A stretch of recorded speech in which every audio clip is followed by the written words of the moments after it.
For Vota Tong Tam, going back and forth between Vietnam and China is her daily routine. She is a salesperson working at a shop selling Vietnamese products in Dongxing City, South China's Guangxi Zhuang Autonomous Region. 我每天都是9点过来开门的，一般都是6点钟就回去了。从口岸到我家的话，大概15分钟的。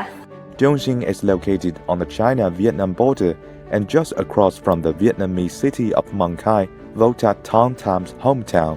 By December 3rd, the border port in Dongxing saw more than 4.4 million cross-border travels between China and Vietnam this year. Nguyen Tha Ben is also a Mong Cai native who works in Dongxing. She was Vota Tong Tam's colleague. After discovering a business opportunity in Dongxing, she now has her own shop.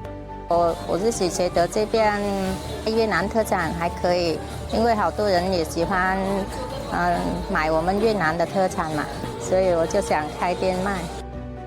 Although they are still about 2 months away from the Spring Festival, both Vota Tong Tam and Nguyen Tha Ben are busy preparing for it. 我们这个市场春节也开的，对越南的腰果、坚果，还有越南的咖啡，还有芒果干。我们还要准备多一点。As a railway linking Dongxing and Fangchenggang in Guangxi is expected to be put into operation soon, they hope they can sell Vietnamese products to more Chinese cities in the future.